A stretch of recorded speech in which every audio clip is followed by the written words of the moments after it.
Gue merhatiin gak sih orang Indonesia tuh obsesif banget sama gelar Habib gitu. Kayak tuh kalau Habib tuh kayak wow banget. Padahal kan Nabi Muhammad nggak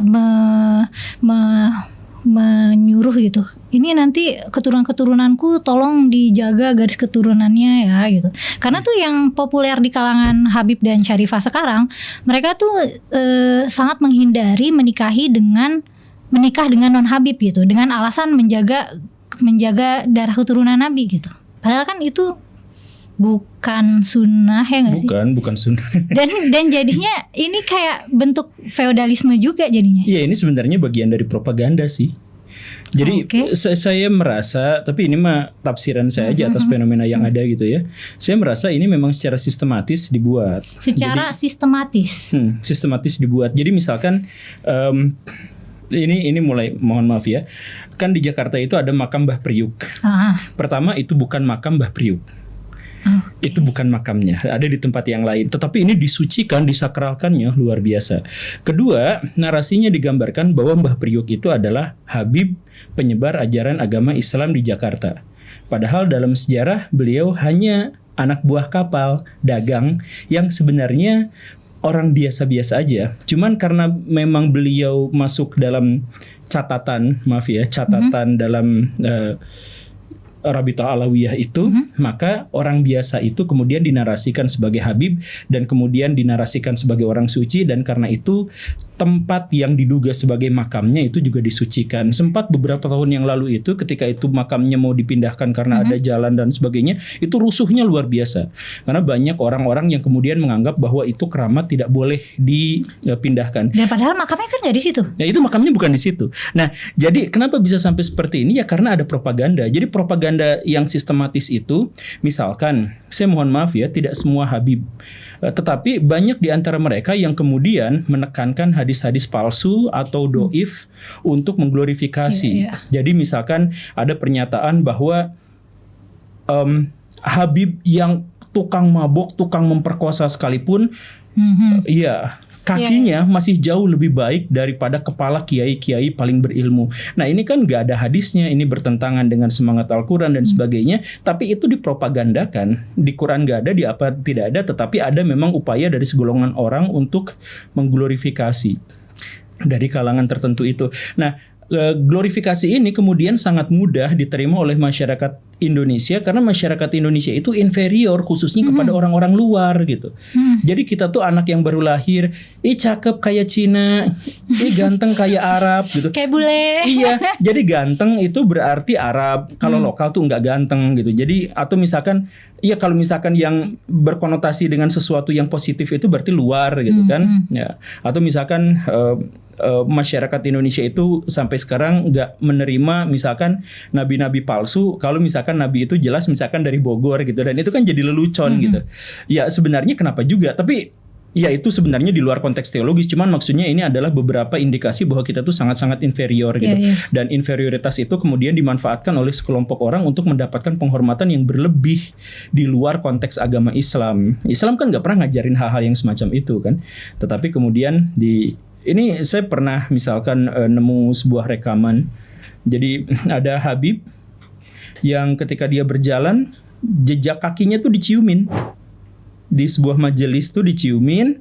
Kemudian dia duduk di sebuah sofa. Kemudian ketika dia bangkit, tempat bekas pantatnya itu juga diciumin. Kemudian ketika beliau makan secara sengaja hanya setengah, sisanya berebut orang-orang untuk mengambilnya.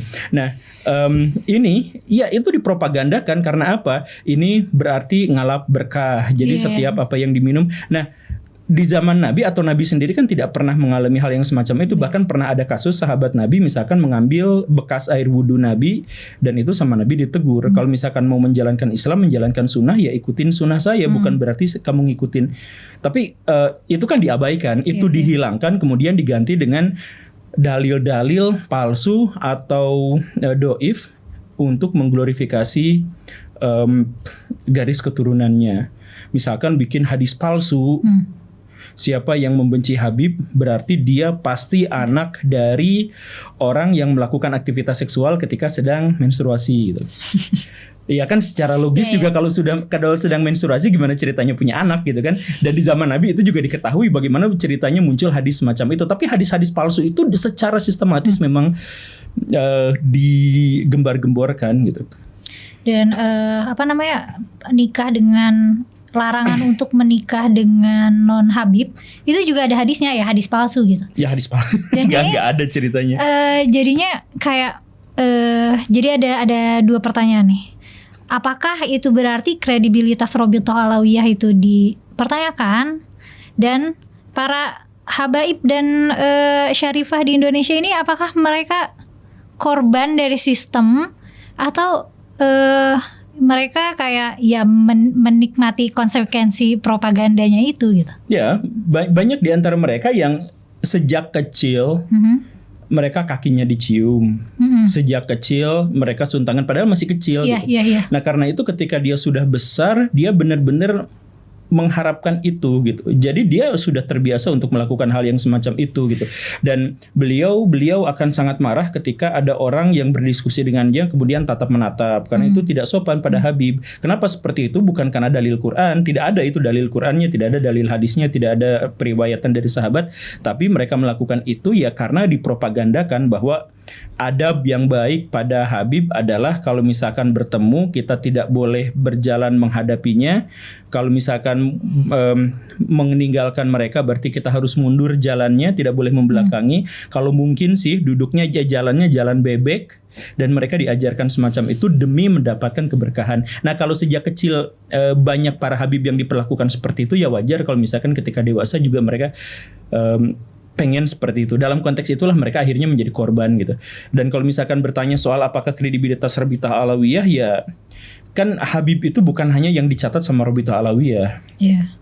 Cuman yang memang katanya punya catatan paling lengkap ya Robitoh Alawiyah. Cuman catatan terlengkap yang mereka maksud juga kan sebenarnya baru dicatat awal abad ke-20 tahun 1900-an gitu. Jadi secara historis tidak mungkin dipertanggungjawabkan gitu. Jadi kalau misalkan mau debat dalam metodologi sejarah, tentu saja kita tidak akan bisa menemukan legitimasi kesucian dari Habib-Habib yang dimaksud itu, khususnya dalam Robitoh Alawiyah. Kalau mau konteksnya adalah metodologi sejarah gitu.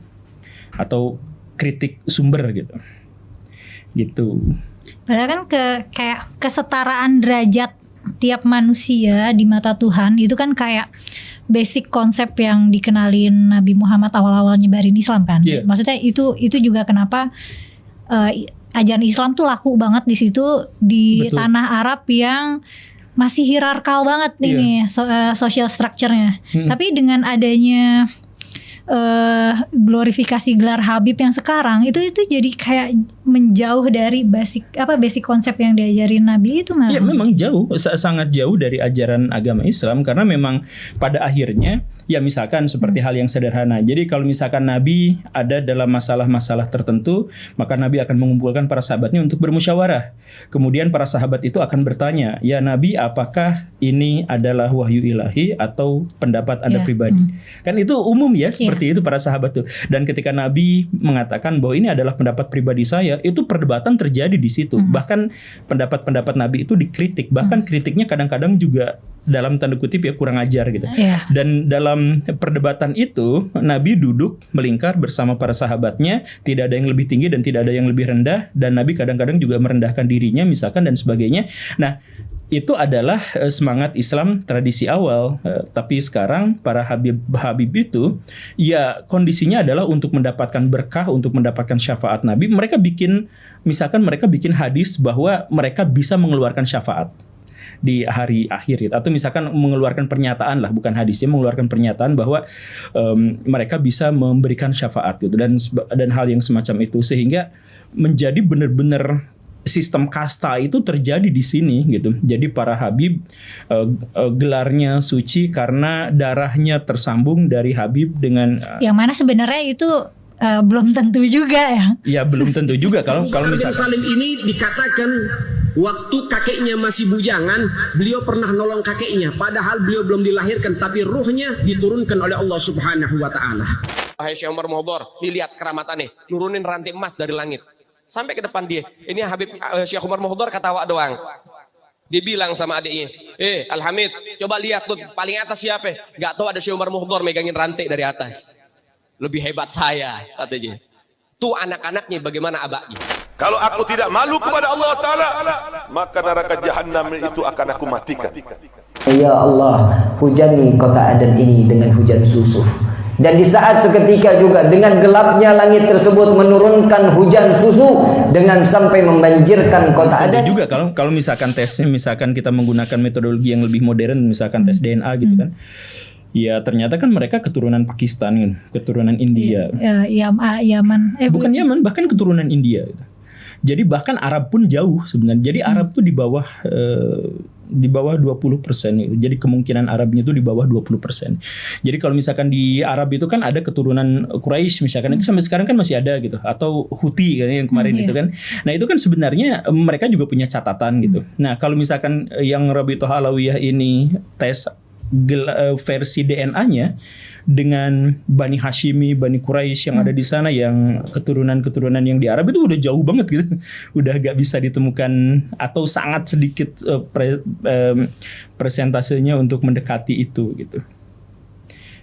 Kan ya mereka kemudian mengatakan bahwa ya kalau misalkan tes DNA kan tidak ada dalam Quran dan hadis sehingga metodologi itu bisa. ya silahkan kalau memang tidak mau menggunakan itu ya berarti menggunakan metode sanad yang biasa digunakan gitu kan. Tapi kan dalam kritik sanad juga mereka tidak dapat gitu, atau misalkan kritik nasab, dikritik secara sanad juga lemah juga sanad gitu. Nasab maksudnya ya sanad nasab.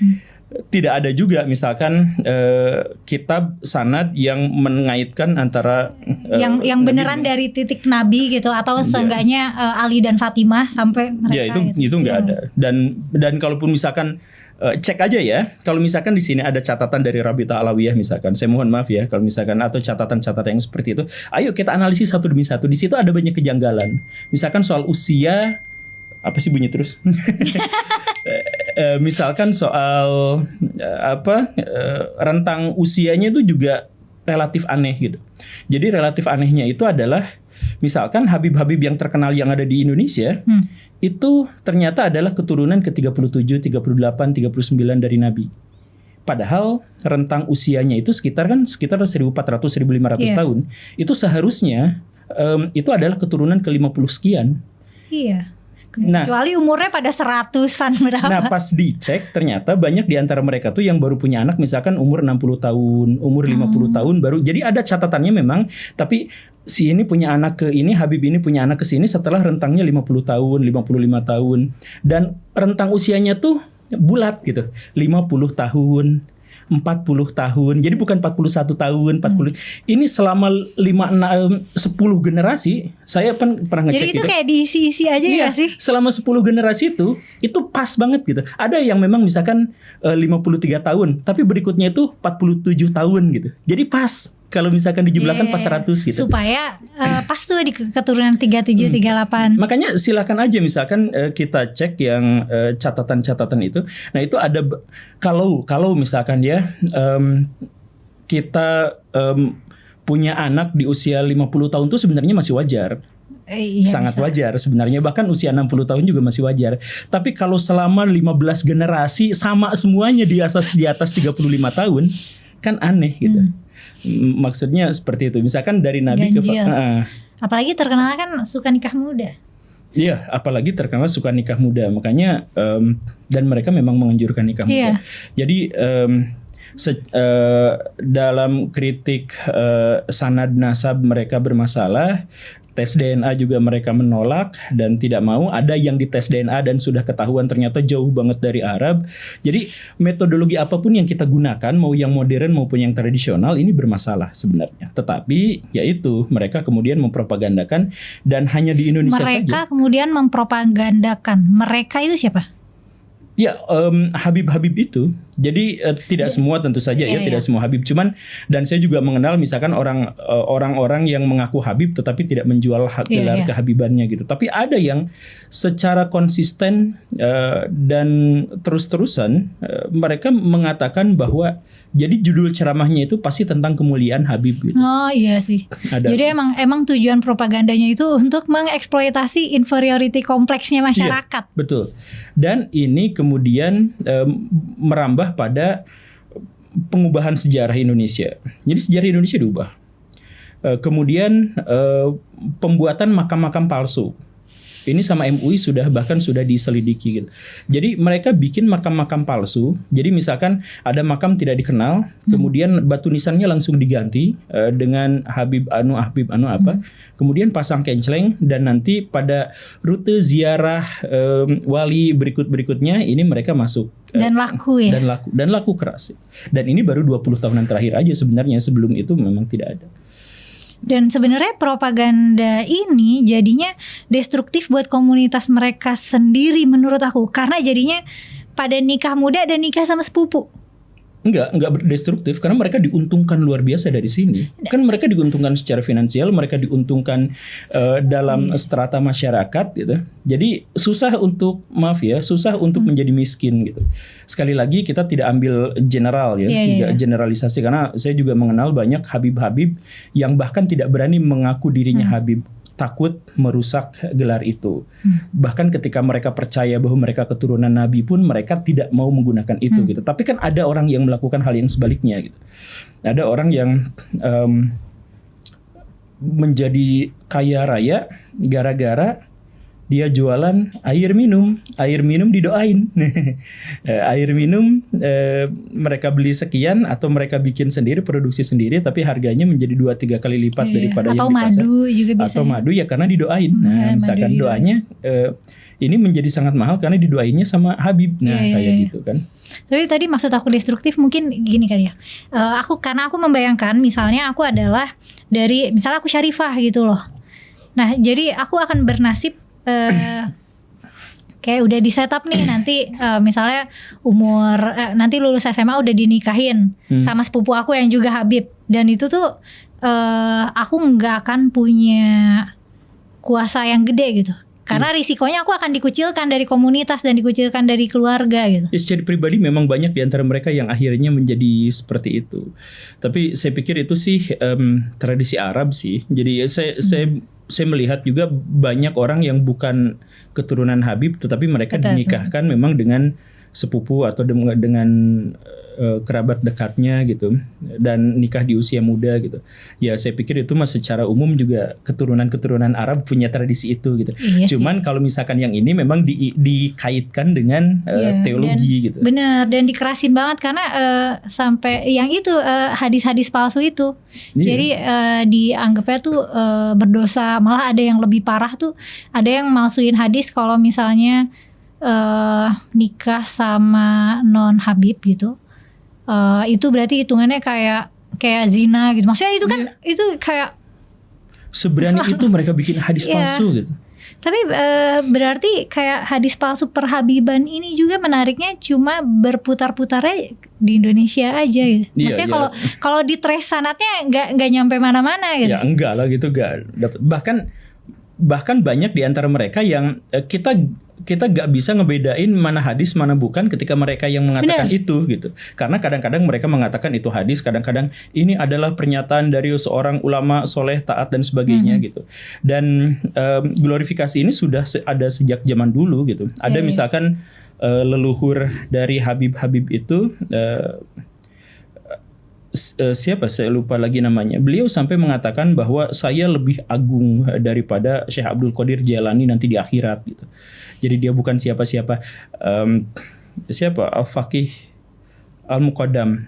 Faqih Al-Muqaddam. Saya lupa namanya. Tapi memang sejak leluhur mereka sudah mengatakan sesuatu yang tidak bisa dibuktikan karena itu bersifat logika mistik gitu. Kan misalkan saya lebih agung daripada Syekh Abdul Qadir Jailani di akhirat. Nah siapa yang yang punya? Ada yang ngetes juga. Maksudnya nggak bisa diapa-apain. Gitu. Tapi itu secara eksplisit tertulis mereka mengaku bahwa seperti itu.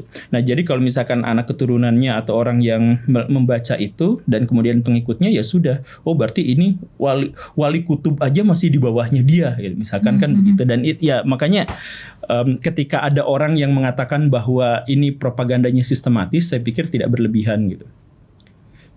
Dan ditambah lagi aksesorisnya nggak sih, maksudnya tetap misalnya berpakaian gamis, udang-udang, dan dengan logat ngomongnya dengan logat Arab. Iya. Ngomong bahasa Indonesia tapi logat Arab gitu. Jadi kayak beneran apa ya? Kayak beneran ini bahwa ada jiwa Rasulullah di dalam orang-orang itu. Ada bahkan orang yang terindikasi, saya mohon maaf ya, misalkan punya gangguan tertentu, gangguan mental. Itu sampai disebut wali gitu, hanya gara-gara dia mengalami gangguan mental gitu. Jadi dia kemana-mana misalkan nggak pakai pakaian gitu, kemudian tidak. Itu sebenarnya dia wali gitu. Tapi dia wali, maksud gitu, ya semacam itu gitu. Jadi tahu dari mana itu? Ya pakai mistik tadi itu, bahwa kan kita nggak tahu, itu hanya ini saja. Buktinya apa? Dia kalau pipis tuh wangi gitu. Ya kalau pipis wangi itu kan sebenarnya gejala penyakit tertentu. Tapi karena mereka itu, jadi kalau misalkan ada orang yang memiliki gangguan mental di antara mereka, yang itu dikhawatirkan akan menurunkan derajat dari keluarganya, ya sudah dibalikin aja gitu, bahwa ini adalah wali gitu, sehingga perilakunya aneh gitu. Dari mana kita tahu? Ya tidak ada yang tahu, karena ini hanya para wali saja yang mengetahui. Siapa wali yang mengetahui? Ya Habibanu, ya balik lagi ke mereka lagi gitu. Pengetahuan Pak Guru itu kayak banyak dan luas, dan yang sering Pak Guru sampaikan itu kadang misalnya kalaupun lagi bahas agama, pendekatannya nggak selalu tergantung dogma gitu. Pak Guru juga ngambil stance yang rasional atau yang objektif gitu, atau malah yang tanda kutip kafir lah gitu. Nah, terus dengan pengetahuan sebanyak itu, seluas itu, dan dengan hazanah yang luas itu, kenapa masih Muslim? Saya merasa apa ya? Jadi kalau misalkan ada yang bertanya, kok Pak Guru pinter banget sih, segala macam dibahas gitu. Saya tuh kadang-kadang suka pengen ngerendah gitu. Tapi kalau saya ngerendah tuh konsekuensinya ngejelekin orang gitu. Jadi misalkan kalau jawaban saya adalah bukan saya yang pintar tapi kalian yang jarang baca, nah kan pengennya sih gitu, tapi kan nggak mungkin juga seperti itu. Iya, bukannya saya yang pintar, tapi memang rata-rata IQ rakyat di negara ini segitu gitu. Nah, iya, jadi saya tuh pengen mengatakan bahwa misalkan sumber-sumber pengetahuan di zaman sekarang itu banyak, dan akses terhadap informasi itu hampir-hampir tidak terbatas gitu.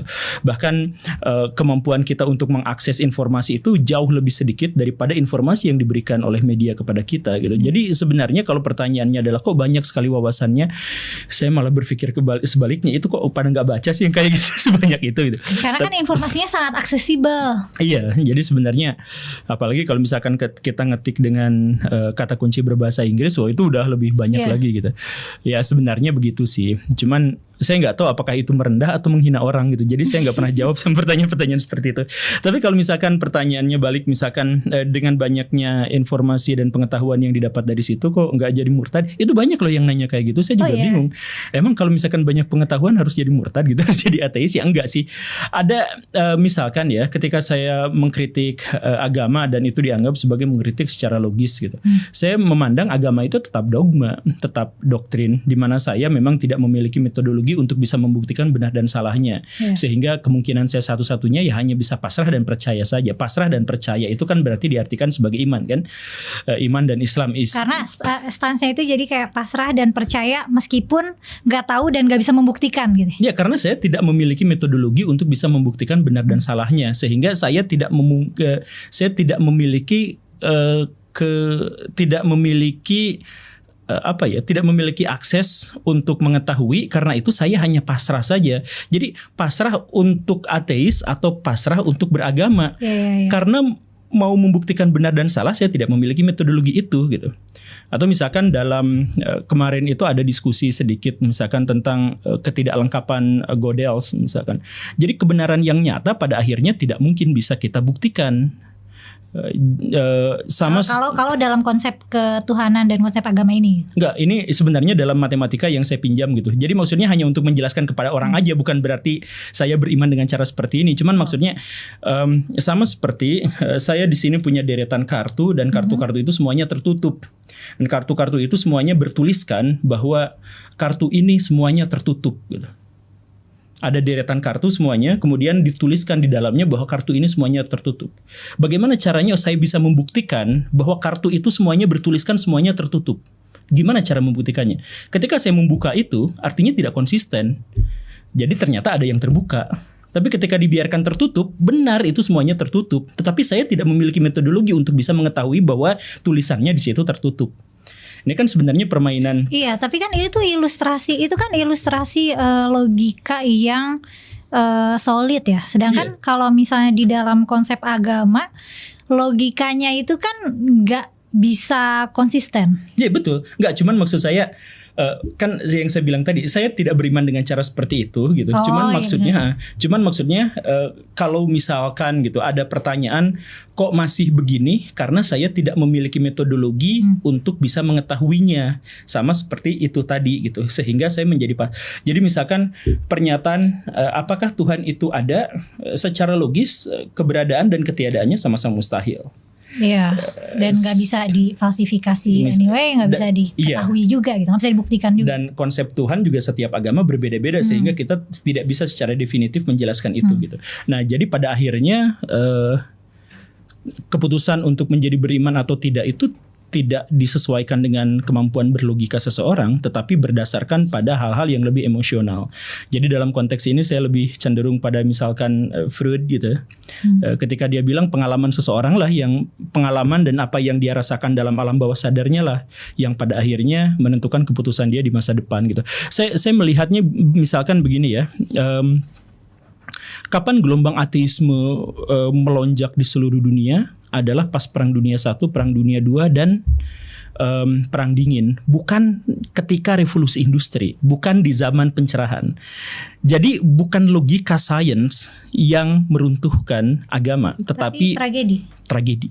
Rasa sakit, pengalaman waktu kecil yang benar-benar menyebalkan, yang dikaitkan dengan unsur-unsur keagamaan dan sebagainya, hal-hal yang semacam itu.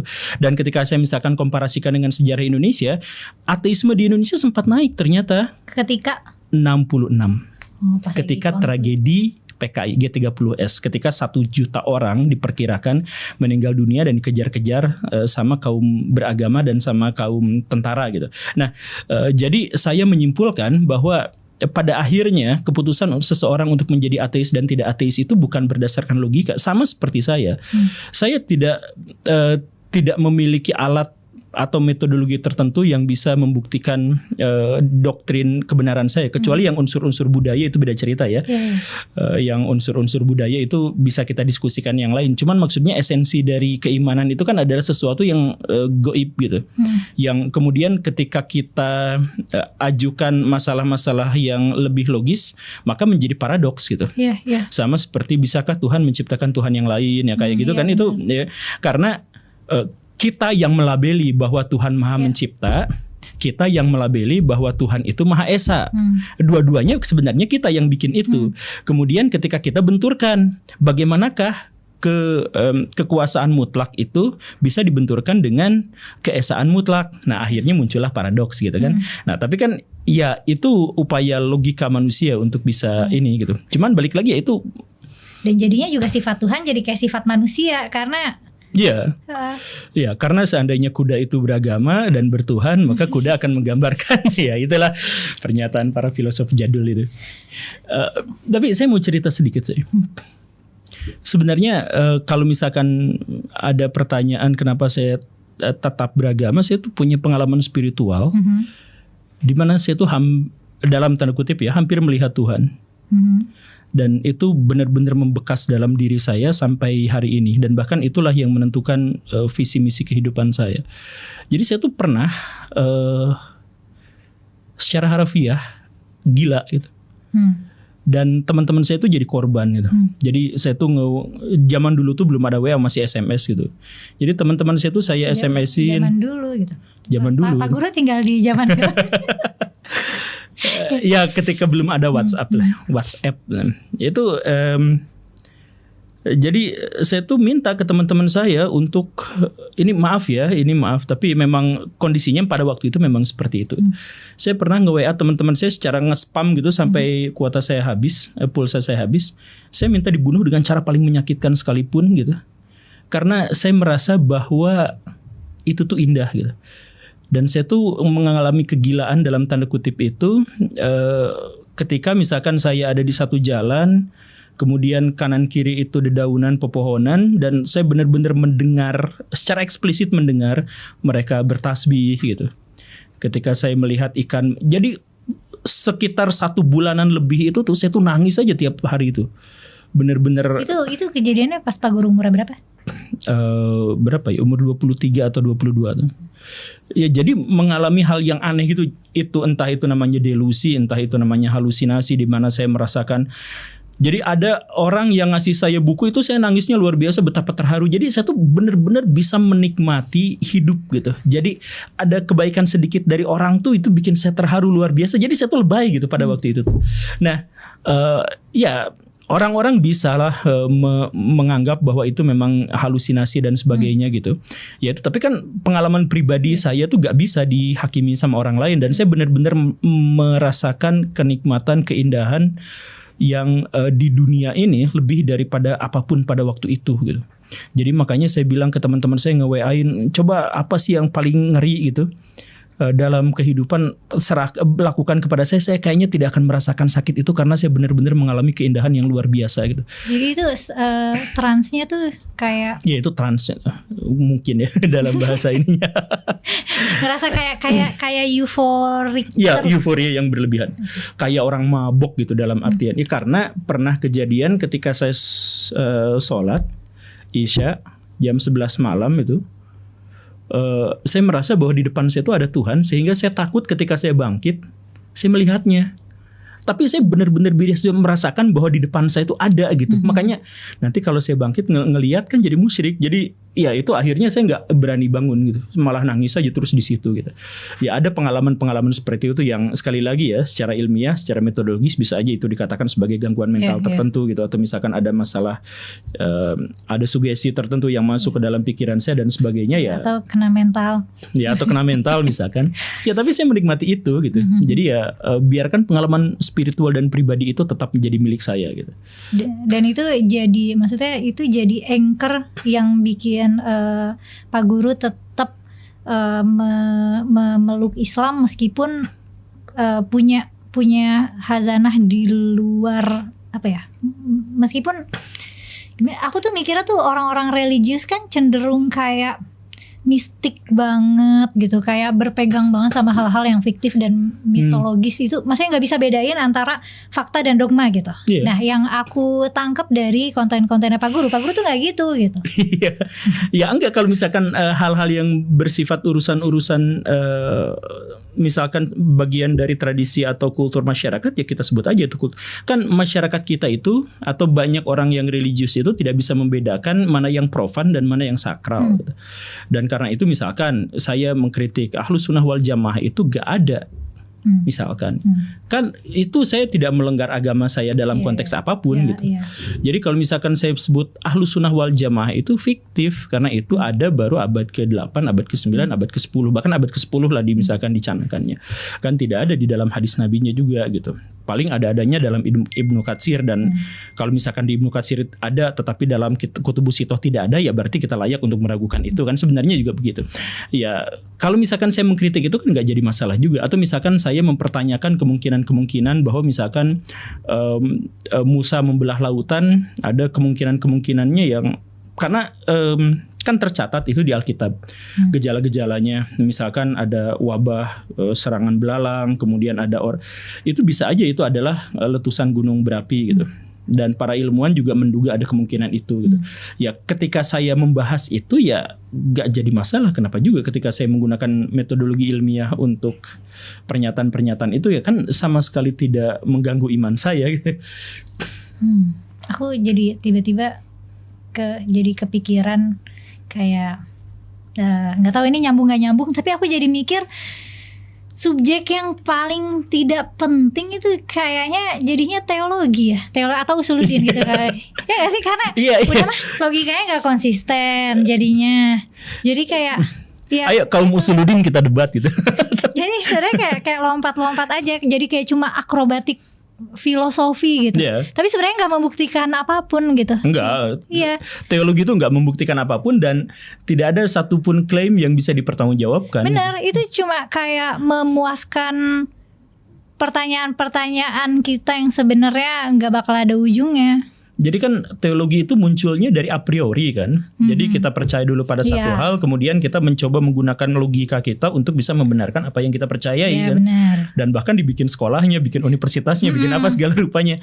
Iya, makanya dan itu adalah produk budaya. Jadi kalau misalkan saya ngajak debat pada orang-orang usuluddin semuanya, ya nggak apa-apa, nggak ada yang harus dihina dengan itu. Aku anak usuluddin. Oh, ini anak usuluddin. Iya. Tiba-tiba kayak mendapat tonjokan, aduh kayak kuliahku sangat tidak berguna gitu. Iya, ngapain belajar banyak-banyak hanya untuk membenarkan klaim pertama gitu yang ya kan a priori itu. Karena klaim pertamanya terasa tidak memuaskan karena tidak pasrah. Oh ya itu. Iya. Karena tidak pasrah, makanya harus pasrah. Iya, makanya harus pasrah aja. Ya karena sekali lagi ini dalam pikiran saya ya, dalam pikiran saya keputusan seseorang untuk memilih agama tertentu, keluar dari agama tertentu menjadi ateis, agnostik dan sebagainya, selain tidak bisa secara definitif dijelaskan, juga itu tidak terkait dengan masalah-masalah logis gitu. Kalau misalkan itu benar-benar masalah logis, maka sebagian besar ilmuwan seharusnya menjadi ateis. Tapi kan sampai sejauh ini kita mengetahui bahwa sekitar 71-80% ilmuwan yang kita kenal sekarang masih percaya Tuhan. Entah Tuhan konsep seperti apa, apakah itu deis apa gitu ya. Tapi setidaknya mereka tidak ateis gitu. Karena itu wired juga nggak sih? Maksudnya bakat gitu. Iya. Itu bakat di otak kita untuk percaya Tuhan. Ya kata Pak Rio Hasan memang seperti itu. Tapi sepanjang Pak Guru suka ngulik-ngulik gitu, suka nyari-nyari informasi, baca-baca, itu nggak ada apa ya, kayak goyah-goyah gitu nggak ada?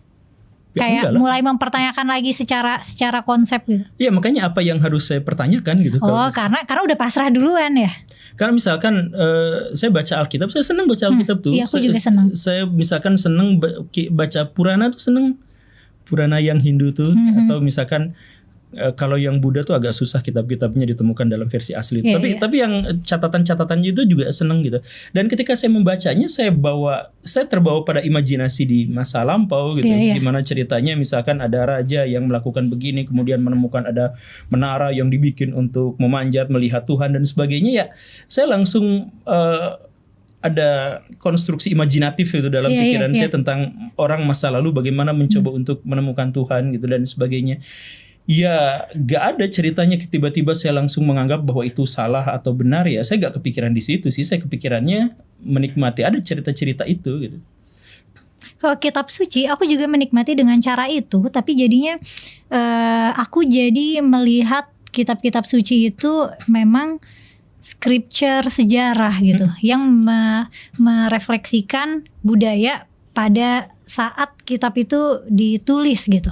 Tapi nggak secara langsung membuat aku spiritual gitu loh. Nggak langsung kayak wah ini relevan sepanjang masa gitu. Ya bisa jadi dan banyak juga yang seperti itu gitu. Cuman kan sebenarnya teks itu pada akhirnya menjadi suci itu bukan gara-gara teksnya, tetapi bagaimana interpretasinya. Jadi secara subjektif manusia akan mencoba menginterpretasikan itu dan spiritualisme itu kan munculnya secara subjektif. Jadi spiritualisme tidak muncul dari sininya, tapi ketika kita membaca pengalaman dari bacanya itu, kemudian kita merasakan atau membayangkan atau bereaksi terhadap apa yang menjadi teks itulah yang ya makanya pada akhirnya menjadi subjektif lagi gitu. Iya. Refleksi dari tulisan itu ya. Gitu. Kalau kamu masih pada Islam. Kalian masih percaya enggak sama hal-hal yang spiritual gitu? Percayalah, kan 80%. Oh enggak, itu 80% ilmuwan. Enggak, tapi kan most of the people percaya gitu. Oh gini. Enggak, nah itu saya bantah tuh. Itu kebanyakan enggak percaya. Itu karena psikologi kawanan aja, mental kawanan. Ya karena orang-orang beragama ya, jadi saya juga ikut. Jadi kebanyakan orang tidak misalkan ya, banyak orang yang secara logis sudah bisa menemukan bukti bahwa Tuhan tidak ada, tetapi dia tetap beragama karena teman-temannya, keluarganya yang memberikan. Dan atau karena budaya ya nggak sih? Dan karena budaya yang. Ya nggak, misalnya Islam mau murtad, tapi masa nggak mau ikut Lebaran? Nah iya itu. Ya pengalaman masa kecil, kemudian tekanan dari keluarga. Dan saya banyak teman-teman yang kayak gitu. Ya teman-teman saya itu ini, ada teman saya misalkan ya, Chinese, semua orang bilang dia itu adalah Katolik gitu. Padahal ternyata dia adalah Muslim sudah 8 tahun. Ya dia sekarang jadi ketua LSM apa gitu. Dan kenapa orang-orang bilang dia Katolik? Karena mukanya Cina. Karena dia Cina, dia dibesarkan dari keluarga Cina dan Katolik, dan keluarganya semuanya adalah Katolik dan Konghucu gitu, Konghucu. Nah, jadi dia juga mengidentifikasi dan di KTP-nya juga seperti itu gitu. Tetapi sebenarnya dia adalah Muslim. Oh, berarti Katolik by culture, Muslim by faith. Ada yang gitu kan. Makanya dia tuh sembunyi-sembunyi gitu kan. Atau ada yang sebaliknya gitu. Ada yang suami istri yang ngakunya Muslim, bahkan dibesarkan di keluarga Muslim, tapi mereka sebenarnya dua-duanya Hindu. Ada juga yang kayak gitu. Karena emang kayak intersection sama budaya kan kenceng ya, maksudnya kayak orang detach dari agama secara budaya tuh jadi kayak gak mungkin. Iya, pada akhirnya iman seseorang benar-benar tidak bisa dihakimi sama orang lain karena yang kayak gitu aja banyak. Gitu. Bener, selain tadi struggle personal, terus sama urusan untuk fit in sama komunal. Iya. Gitu. Kalau kalian struggle nggak nih untuk fit in sama lingkungan kamu, atau ada nggak yang punya pengalaman spiritual yang gimana, atau mungkin pernah yang imannya goyah, atau mungkin yang pernah punya pengalaman ketemu Tuhan atau ketemu malaikat atau ketemu tuyul, enggak ya? Pokoknya apa aja deh. Silakan cerita di kolom komentar ya. Makasih udah nonton sampai selesai. Makasih Pak Guru udah jawab pertanyaan yang cukup personal. Sampai ketemu lagi di konten selanjutnya.